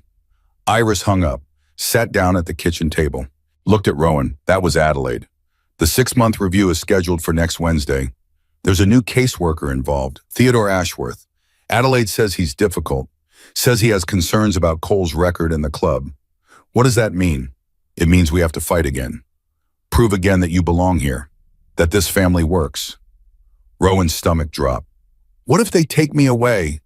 Iris grabbed her hand. Then we appeal. We fight harder. We do whatever it takes. But if I lose, you won't. We won't. Iris's voice was fierce. Because you're my daughter now, and nobody takes my daughter away from me. Nobody. The 6 days before the review hearing felt like holding your breath underwater, waiting for your lungs to burst, waiting for the moment you either break the surface or drown. Callista Thorne worked 18-hour days, filing motions, gathering evidence, building a case that could withstand whatever Theodore Ashworth threw at them. She showed up at the Brennan house 3 nights in a row, briefcase heavy with documents, face tired but determined. Ashworth is dangerous. He's built a career on denying placements to unconventional families. He believes the system, broken as it is still better than homes he considers risky. What does that mean for us? Iris's voice was tight, controlled. But Rowan could hear the fear underneath. It means he'll use everything. Cole's record, the club's reputation. He'll interview neighbors who are afraid of bikers. He'll paint a picture of danger and instability. Callista looked at Rowan, and he'll question whether a traumatized girl is truly thriving or just complying out of fear of being sent back to the streets. I'm not afraid of Cole and Iris. Rowan's voice was firm. I know, kid, but Ashworth will try to make it look that way. The preparation was exhausting. Callista brought in character witnesses, people who could testify to Rowan's progress. Dr. Evelyn Merrick, the therapist Iris had found, a woman with kind eyes and a gentle voice who'd spent 4 months helping Rowan untangle years of trauma. How is she doing, really? Callista asked during a prep session. Dr. Merrick smiled. Remarkably well. When Rowan first came to me, she presented with severe PTSD, complex trauma from years of abuse and neglect, attachment disorder, trust issues so deep I wasn't sure we'd ever break through. And now she's learning to trust, learning to accept love. She still has nightmares occasionally, still struggles with anxiety when people move too fast or voices get too loud. But her progress has been exceptional. Dr. Merrick looked at Iris and Cole. The bond she's formed with this family is the single most important factor in her healing. Disrupting that bond would be devastating. It could set her back years, maybe permanently. Rowan's teachers came next. Mrs. Patricia Greenwood, her English teacher, a woman in her 50s who taught middle school for 27 years. Rowan arrived in my class in September, behind in some areas, but hungry to learn, desperate to prove herself. Mrs. Greenwood pulled out a folder. These are her essays, her test scores. She went from C's and D's to straight A's in 3 months. Not because she's naturally gifted, though she is intelligent, but because she finally has a stable home, a place to do homework, people who care whether she succeeds. The math teacher said similar things. So did the science teacher. So did the school counselor who'd watched Rowan go from withdrawn and isolated to helping tutor younger students. She's become a leader. The other kids look up to her. They know she's been through something hard. They don't know the details, but they can see the strength it took to survive. The principal, a stern woman named Dr. Judith Hartwell, was perhaps the most effective witness. I've been an educator for 32 years. I've seen thousands of at-risk children come through these doors. Most of them are lost, falling through cracks, going through the motions until they age out and disappear. She looked directly at Callista. Rowan Hayes is not one of those children. She's thriving, imbued, connected. She has a future now. And if you take her away from the Brennans, you'll destroy that future. It's that simple. But the most important witness was someone Callista almost didn't call. Quinn wants to testify. Iris said it at dinner 2 nights before the hearing. Rowan looked up from her plate. No, she's 8. She shouldn't have to do that. She wants to. She's been asking me every day. Says she has things to say and grown-ups need to listen. Cole reached across the table, took Rowan's hand. It's her choice, kid, but she's pretty determined. Rowan looked at Quinn. The little girl was staring at her with those huge blue eyes, serious, determined. I'm not scared. I want to help. Quinn's voice was firm. You're my sister, and I'm not letting anyone take you away. The night before the hearing, Rowan couldn't sleep. She lay in bed staring at the ceiling. Her room was everything she'd never had. Clean sheets, a desk with her homework organized, books on shelves, a closet with clothes that fit, pictures on the walls, one of her mother, one of the Brennan family at Thanksgiving, one of her and Quinn making cookies. A life, a real life. and tomorrow someone could take it all away. She heard footsteps in the hall, a soft knock. "Rowan, you awake?" Iris's voice, gentle. "Yeah. Can I come in?" The door opened. Iris sat on the edge of the bed. She was wearing a robe over her pajamas, hair down, face free of makeup. She looked tired, worried, can't sleep either. Rowan shook her head. "I keep thinking about what happens if we lose. We're not going to lose.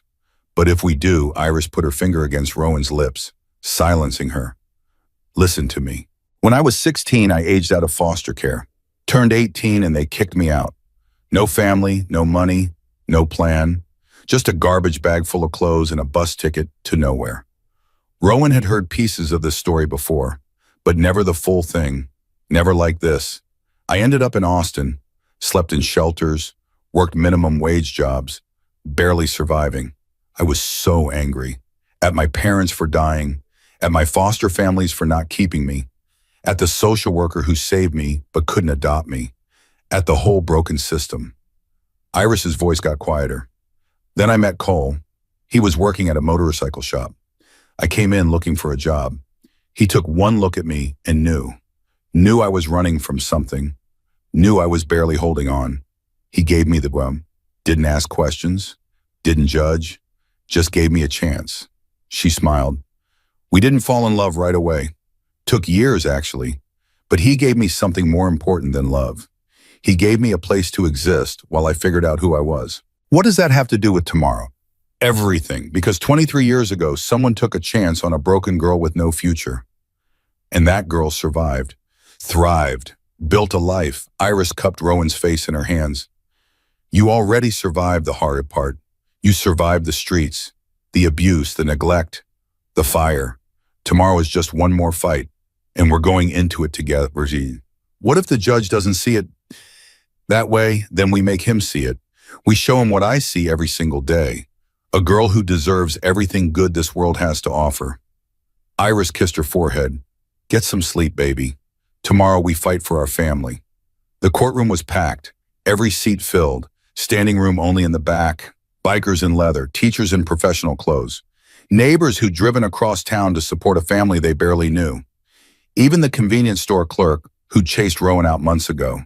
He'd closed his store to be there. Judge Harrison looked older than he had 6 months ago, more tired, but his eyes were still sharp, still missed nothing. "We're here for the 6-month review of the temporary custody arrangement for Rowan Hayes. Miss Stone, your report." Adelaide stood. She looked nervous, like she was about to do something that went against every instinct. "Your Honor, I've conducted regular check-ins with the Brennan household over the past 6 months. Home visits and interviews with Rowan, interviews with the family, reviews of school records and therapy reports."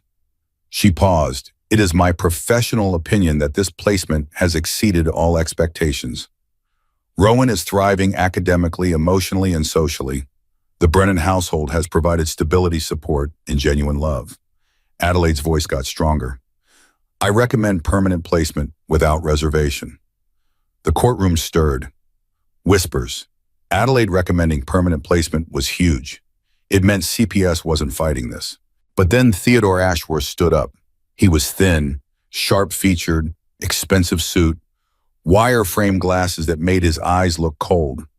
Everything about him screamed bureaucrat who'd forgotten why he got into this work in the first place. "Your Honor, with all due respect to Miss Stone, I must object. This review has overlooked significant ongoing concerns, such as Cole Brennan remains president of the Hells Angels Motorcycle Club, an organization with documented criminal activity across multiple states. The household environment may appear stable on the surface, but the underlying associations pose serious risks." Ashworth pulled out his own folder, thick with papers. "I have documentation of arrests, investigations, and allegations involving members of the Austin chapter. Drug trafficking, assault, weapons charges. While Mr. Brennan himself hasn't been charged, his leadership role in this organization cannot be ignored."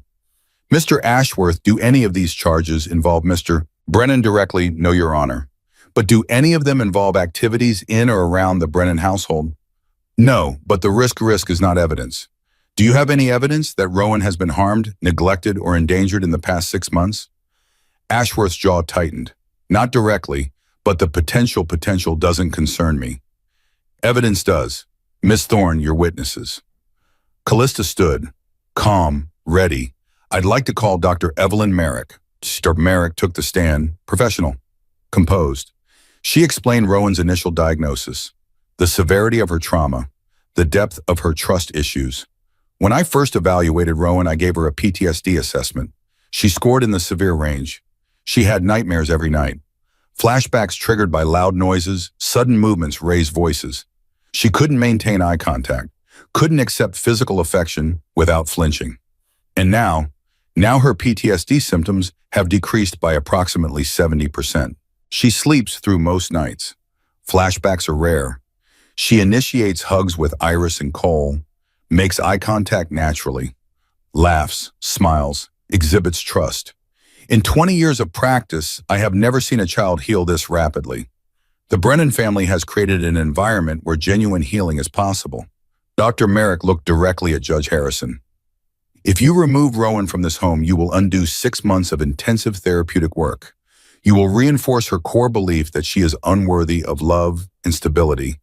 You will tell her that even when she does everything right, the system will still throw her away. Ashworth cross-examined. Dr. Merrick, isn't it possible Rowan is simply complying, showing you what you want to see because she's afraid of being sent back to the streets? No. I'm trained to identify compliance versus genuine progress. Rowan's healing is real, but she's only been in this placement 6 months. That's not enough time I've worked with hundreds of traumatized children. 6 months of healthy attachment can accomplish more than years of unstable placements. Ashworth sat down, looking frustrated. Callista called Mrs. Greenwood next, then the math teacher, then the school counselor, then the principal.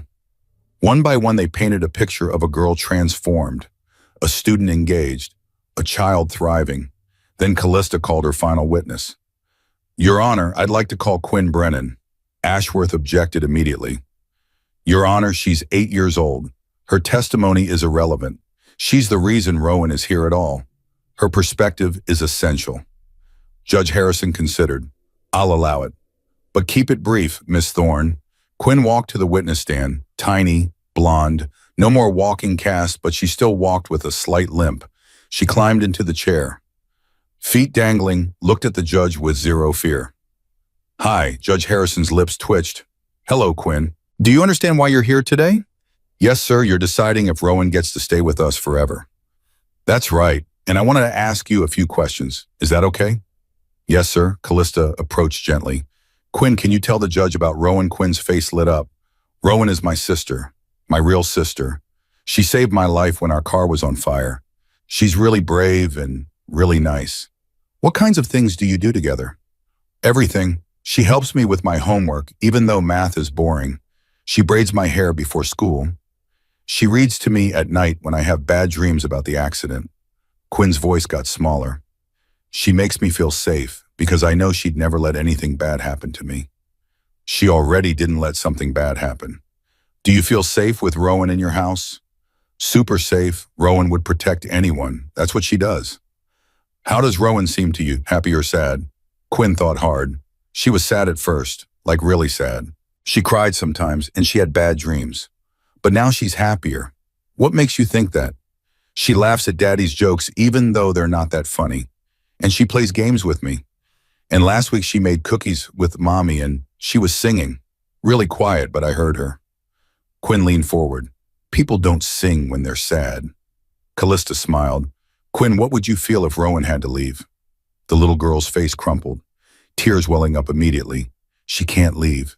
She's my sister. Sisters don't leave. Quinn's voice rose, getting higher, more panicked. You can't take her away. She's supposed to stay with us forever. She's supposed to be here for my birthdays and Christmas and when I start high school and everything. The tears spilled over. Please don't take my sister. Please, I need her. She needs us. We're a family. Quinn was sobbing now, full body sobs, the kind that 8-year-olds do when their world is breaking. She's supposed to stay, please. You have to let her stay. Okay, sweetheart, that's enough. Judge Harrison's voice was gentle. You did great.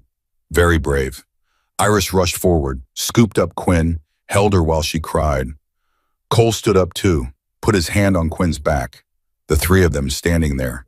A family, incomplete without the fourth member sitting at the defendant's table with tears streaming down her face. Ashworth didn't cross-examine, even he wasn't that heartless. Judge Harrison called a 15-minute recess. The courtroom emptied into the hallway. Rowan stood by the water fountain. Couldn't drink, couldn't breathe, couldn't do anything but wait. Flint found her there. How you holding up? I don't know. Quinn shouldn't have had to do that. Cry in front of everyone because of me. She wanted to. Kid's tougher than she looks. Flint put his weathered hand on her shoulder. My granddaughter would be about your age now, if she'd lived. Car accident when she was 3, drunk driver. Just like what almost happened to Quinn. Rowan looked up at him, saw the pain in his eyes, the loss that never really healed. When I found you in that church dying, talking to your mama's picture, something in me broke. Because I couldn't save my granddaughter. But maybe I could help save you. You did save me. No kid, you saved yourself.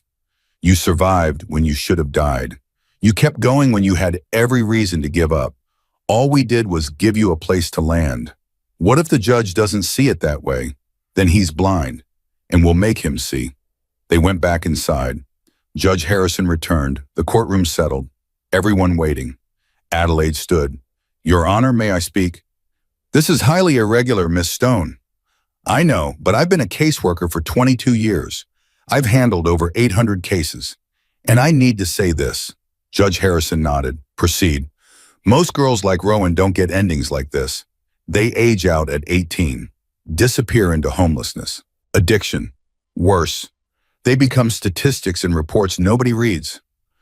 Adelaide's voice was shaking. This system is broken. I see it every day. We have too many kids and not enough good homes. We have bureaucrats more worried about liability than what's actually best for children. She looked at Ashworth. We have people who think perfect paperwork is more important than real human connection. Adelaide turned back to Judge Harrison. Rowan Hayes should have died in that church basement. Alone, forgotten. Another failure we'd have filed away and moved on from. But she didn't die. Because this family, this unconventional, imperfect family, mobilized 200 people to find her. They brought her back from the edge. They gave her something she'd never had. A home. Adelaide's voice broke. Your Honor, I'm officially changing my recommendation.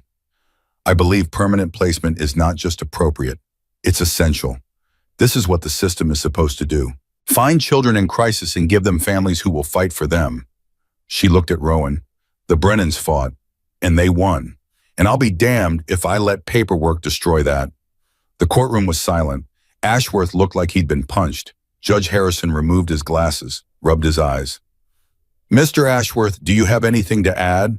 Ashworth stood, stiff, formal. Your Honor, I maintain my concerns, but I acknowledge that Miss Stone's experience and perspective carry significant weight. I defer to the court's judgment. He sat down, defeated, knowing he'd lost before the ruling was even made. Judge Harrison shuffled his papers, the sound impossibly loud in the silent courtroom. He looked at Rowan for a long time, then at Cole and Iris, then at the bikers filling the back rows, then at the teachers and counselors and neighbors who'd come to support a girl they barely knew. I've been doing this job for 31 years. I've presided over thousands of custody cases. I've seen the best and worst of what families can be. He paused. The state's interest is in the welfare of the child, not in satisfying bureaucratic protocols, not in addressing abstract concerns about potential dangers, not in maintaining the illusion that our foster care system works when we all know it's broken. Another pause. This girl was failed 7 times by the system meant to protect her. She was abused, neglected, disbelieved when she reported sexual assault, blamed when she asked for help.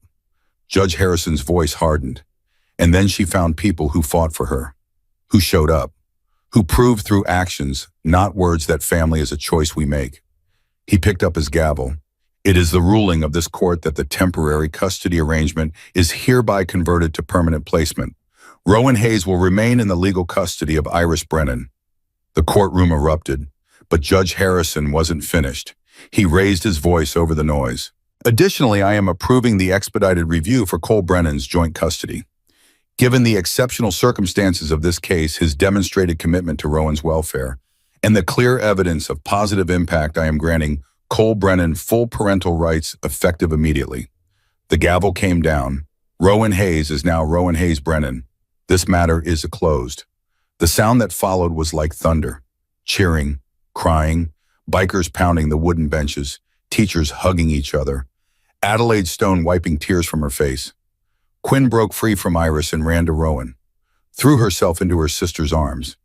You get to stay forever. I told you, sisters don't leave. Iris and Cole surrounded them.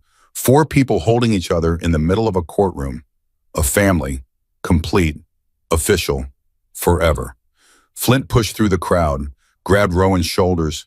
Welcome home, kid. For real this time. Reaper was next. Then other bikers whose names Rowan was still learning. All of them congratulating her, welcoming her, making her part of something bigger than one family. Dr. Merrick hugged her. So did Mrs. Greenwood. So did the principal. One by one, people who'd fought for her, who'd believed in her, who'd shown up. Callista approached last, professional mask finally cracking. You did it, Rowan. You earned this. We did it, Rowan corrected. No, you survived. You kept fighting. You let people in even when every instinct told you to run. That was all you. Adelaide Stone appeared at Rowan's side, looking older, tired, but something like peace on her face. I'm sorry for everything, for every time the system failed you, for every time an adult should have believed you and didn't. You're here now, that's what matters, Adelaide smiled. You know what I think. I'm going to retire. 22 years is enough, but maybe before I do, I'll train the next generation better. Teach them to see kids instead of case numbers. That would be good. The convenience store clerk pushed through the crowd, face red, nervous. I'm the guy who chased you out. For the water, I'm so sorry. I was having a bad day and I took it out on you, and it's okay, it's not. But I want you to know, water's free, forever. And anything else you need, groceries, whatever. You come in and you take it. No questions. Thank you. The man walked away, looking lighter somehow, like Rowan's forgiveness had lifted something heavy off his shoulders. Outside the courthouse, the bikers had formed up, 50 motorcycles in formation, engines rumbling. Cole looked at Rowan. You ready for what? To ride home. He handed her a helmet, led her to his Harley, helped her climb on the back. Iris and Quinn got into the truck, would meet them at home. The ride through Austin was like a parade. Cars pulling over, people on sidewalks waving. Someone had posted on social media. The story had spread. Homeless girl saves child, gets adopted by Hell's Angels. Happy ending in a world that usually doesn't give them. Rowan held on to Cole, felt the engine vibrating through her whole body, felt the wind pulling at her hair, felt alive in a way she never had before. This was freedom, real freedom. Not running, not hiding, but choosing. Choosing family, choosing home, choosing life. 8 months later, October, Rowan's 15th birthday. She woke up to the smell of chocolate chip pancakes, smiled before she even opened her eyes. Iris making breakfast, just for her, because she asked. The house was quiet for about 10 seconds. Then Quinn burst through the door. Happy birthday! She jumped on the bed. Rowan caught her, both of them laughing. You're 15. That's practically grown up. Practically. Do you feel different? Rowan thought about it, about who she was a year ago, homeless, alone, dying in a church basement, and who she was now, daughter, sister, student, person with the future. Yeah, Quinn, I feel different. Breakfast was perfect. Pancakes with chocolate chips. Bacon crispy the way Rowan liked it. Orange juice. Coffee that Iris let her have now that she was 15. Cole handed her a small box, wrapped in newspaper comics because they'd run out of wrapping paper. It's not much, but I thought you might like it. Rowan opened it. Inside was a necklace, simple silver chain, pendant in the shape of a rowan tree, the tree she was named after. Strong, resilient, beautiful. Cole, this is... Her voice broke. It's from all of us. There's an engraving on the back. Rowan flipped the pendant over. Read the words carved into the silver. You were always worthy. We just had to find you. She couldn't speak, could barely breathe, just sat there holding this piece of metal that somehow contained everything she'd ever needed to hear. Iris hugged her from behind. Happy birthday, baby. The party was small, just family. Flint came, brought a card with $50 and a note that said, for books or whatever smart kids buy. Reaper and his wife Maria brought a cake way too big for 5 people. They sang happy birthday. Quinn sang the loudest. Off-key and proud. When Rowan blew out the candles, she didn't make a wish. For the first time in her life, she didn't need to. Everything she'd ever wished for was sitting at the table. What did you wish for? Quinn asked. Can't tell. Won't come true. But Rowan wasn't wishing. She was remembering. Remembering 1 year ago, sleeping behind a dumpster, hungry, cold, invisible. And now she was here, surrounded by people who loved her, who chose her, who fought for her. December came fast, cold for Texas. Not like up north, but cold enough that Rowan needed the jacket Iris bought her. Real winter coat, not the torn hoodie she'd worn on the streets. The Hells Angels annual toy run was scheduled for December 20th. Rowan had heard about it all year. The club's biggest charity event. They spent months collecting toys, then rode through Austin delivering them to children's hospitals, homeless shelters, anywhere kids might need something to smile about. You coming with us? Cole asked at breakfast. Your family? Of course you can. The day of the ride was cold but clear. Blue sky, a winter sun that gave light but not much warmth. Rowan climbed on the back of Cole's Harley. Iris and Quinn following in the truck loaded with toys. 50 motorcycles rolled out. Formation perfect. The rumble of engines echoing off buildings. People stopped to watch. Some waved. Some took pictures. Some just stared. First stop was St. David's Hospital. The same hospital where they'd taken Rowan 8 months ago. The same place she'd woken up scared and alone until Iris and Cole showed up. The children's ward was decorated for Christmas. Lights, tinsel, a tree in the common room. But the kids in the beds looked tired, scared. Some of them wouldn't make it to New Year's. Rowan helped distribute gifts, teddy bears, books, art supplies, small things that meant everything when you're stuck in a hospital bed far from home. A little girl, maybe 10, bald from chemotherapy, looked up at Rowan with huge eyes. Are you really with the Hells Angels, kind of? My dad's the president. That's so cool. I bet you're really tough. Rowan sat on the edge of the bed. I survived some hard things, but so are you, fighting what you're fighting. That's the toughest thing there is. The girl smiled. First real smile her parents had seen in weeks, according to the mother crying quietly in the corner. Next stop was the homeless shelter, the same Salvation Army where Rowan used to go for showers. The woman who worked there recognized her immediately. Oh my God, Rowan, is that you? Hi, Miss Patricia. Look at you. Clean, healthy, happy. The woman hugged her tight. I prayed for you every night. Prayed you'd find somewhere safe. I did. They delivered toys to the kids staying at the shelter. Rowan saw herself in their eyes, the fear, the uncertainty, the trying to be invisible. She knelt down next to a girl about 13, dirty clothes, wary eyes, hands wrapped around a stuffed animal like it was the only thing keeping her tethered to earth. Hi, I'm Rowan. The girl didn't answer, just stared. I used to stay here last year.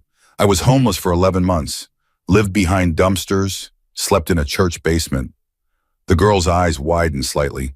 And now I have a family, a real one. People who fought for me when nobody else would. Rowan handed her a gift bag.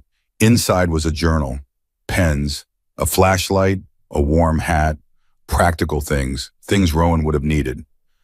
Don't give up. The right people are looking for you even if you can't see them yet. You just have to hold on. The girl clutched the bag, nodded once, didn't speak. But something in her eyes changed. Some small spark of hope where there'd been nothing before. On the ride home, Rowan sat quiet behind Cole, thinking about that girl, about all the kids still out there, still waiting, still hoping. She'd been one of them, and now she wasn't, and that meant something. Late December brought unexpected news. Cole came home from the shop with something like satisfaction on his face. Kevin Walsh was arraigned today. DUI charges, vehicular assault. The DA's office finally filed. Rowan looked up from her homework. The anger she'd felt that night outside his house was gone, replaced by something calmer, something like justice delayed but arriving. What changed? Pressure. The video never went away. People kept sharing it, kept asking why a homeless girl faced consequences for stealing bread while a rich kid who almost killed an 8-year-old walked free. Cole sat down across from her. His father's money couldn't make it disappear this time. Trial set for March. Quinn might have to testify, but Callista says the video evidence is strong enough without her. Rowan felt something loosen in her chest. Not revenge, something cleaner. Good. That was all she needed to say. The rage that had driven her to his house that night was gone, replaced by something better. Trust that the system, broken as it was, could sometimes be forced to work. December 23rd, the official adoption ceremony. They had already won in court, already had the legal papers. But this was different. This was the moment it became real on paper. The moment Rowan Hayes became Rowan Hayes Brennan in every database, every record, every system that had failed her. Judge Harrison presided, same courtroom. But this time it was celebration instead of battle. We're gathered today to finalize the adoption of Rowan Hayes by Cole and Iris Brennan. He looked at Rowan. Young lady, you've come a long way since I first saw you in this courtroom. Scared, traumatized, barely able to trust that good things could happen. His voice softened. Now I see a girl who's found her place in this world, who knows she's valued, who has a future bright enough to need sunglasses. Scattered laughter. Cole, Iris, you took a chance on a child the system had given up on. You fought bureaucracy. You opened your home and hearts.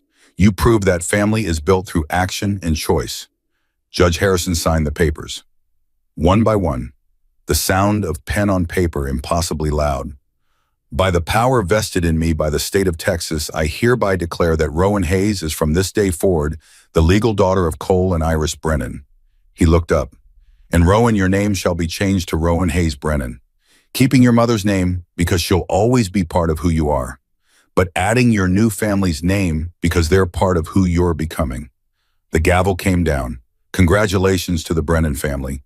May you have many years of happiness together. Cole pulled out a box. Inside was a leather jacket, custom made, her size, black leather with patches, Austin chapter on the back, and above it, hand-stitched in silver thread, Little Hero.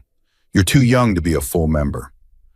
But the club voted, unanimously, your family, and when you're old enough, if you want it, there's a place for you. Rowan put on the jacket. It fit perfectly, felt like armor, like belonging, like she'd finally found her tribe. Quinn grabbed her hand. Now we match.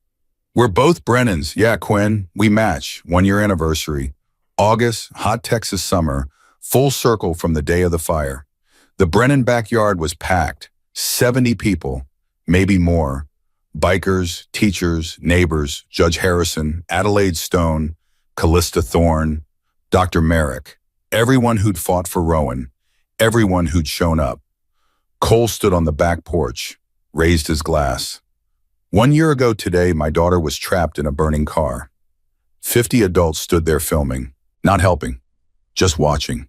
His voice carried across the yard, and a homeless girl ran into that fire, broke the window with her bare hands, pulled Quinn out, almost died doing it. He looked at Rowan. That girl is my daughter now, legally, officially, forever. And I want everyone here to know something. Rowan didn't save just Quinn that day. She saved all of us. She reminded us what courage looks like, what it means to act when everyone else freezes. Cole's voice broke. She made us better, made us a family, and I will spend the rest of my life making sure she knows she was always worthy. We just had to find her. People raised their glasses. Flint shouted, "To Rowan." Others echoed it, "To Rowan, to family, to second chances." Then Rowan stood. Iris looked surprised. Quinn bounced excitedly. Cole smiled. I don't have fancy words like Cole. I'm still learning how to talk about feelings without running away. Quiet laughter. But I know this. 1 year ago, I had nothing. Expected nothing. Because nothing was all the world had ever given me. She looked at Quinn. Then I heard a little girl screaming. And something in me said, run. Help her. Save her even if it kills you. Her voice strengthened. I didn't know that girl would become my sister. Didn't know her family would become mine. Didn't know that one decision, one moment of not thinking would change everything. She looked at Cole and Iris, but it did. And now I'm standing here with parents who love me, a sister who drives me crazy but I'd die for anyway, a community that showed up when no one else would, a life I never imagined. Rowan raised her glass. I gave everything I had when I ran into that fire. And I got everything back 1,000 times over. Her eyes swept the crowd. Thank you for believing in me, for fighting when the world said I wasn't worth fighting for teaching me that family isn't blood. It's showing up. It's choosing each other every single day. She looked at her parents, her sister, her family. Thank you for choosing me. The yard erupted. People cheering, crying, hugging. Flint grabbed Rowan in a bear hug. Reaper pounded her back hard enough to hurt. Dr. Merrick wiped tears from her eyes. Adelaide Stone pushed through the crowd. I retired last month. 22 years was enough, but I'm starting something new. A training program for social workers, teaching them to see children instead of case numbers, to fight for kids instead of filing paperwork. That's amazing. It's because of you. You reminded me why I got into this work. To save kids, not to maintain a broken system. Adelaide handed Rowan a card. You ever need anything? You call me, I'll be there. That night, after everyone left, Rowan sat in her room. The house was quiet, Quinn asleep, Cole and Iris downstairs cleaning up. Normal family things, boring things, beautiful things. Rowan pulled out paper, pen, started writing. Dear Mama, I'm okay. Better than okay. I'm happy. I have a family now, a real one. A mom who fights for me like a lioness. A dad who protects me and teaches me that strength is choosing not to hurt people. A sister who loves me with her whole heart. I have a room, clean clothes, food whenever I'm hungry. I go to school and I'm getting straight A's. I have friends. I have a future. I made it, Mama. I survived. And I didn't just survive. I found everything you wanted for me. She paused, thought about her mother's words, the words that had kept her going through 11 months on the streets, through the fire, through everything. I still miss you. I'll always miss you. But I'm not alone anymore. And I really know now that what you taught me matters, that helping people is the most important thing we can do. You would be proud of me, Mama. I'm proud of me. I love you. I'll always love you. Your daughter, Rowan. She folded the letter, placed it beside her mother's photograph. The picture in the frame that said family. Beside it was a new photo, the one Iris took at Christmas. All four Brennans wearing their leather jackets, smiling, together, complete. Rowan turned off the light, looked at both photos in the moonlight coming through her window. Good night, Mama. Good night, family. She climbed into bed, clean sheets, soft pillow, safe room in a safe house with people who loved her. And Rowan Hayes Brennan slept peacefully. No nightmares, no fear, no waking up wondering if this was the day everything fell apart. She slept knowing one truth that would carry her through every challenge ahead. One truth that had been proven over and over in the past year. Love, when given freely, could save anyone, especially a girl who once thought she was nobody, who ran into fire to save a stranger, who survived when she should have died, who found family in the most unlikely place, who learned that worthy wasn't something you earned. It was something you always were. You just needed the right people to see it, and the Brennans saw it, fought for it, claimed her as their own. Rowan was home, finally, completely, forever. And that was everything.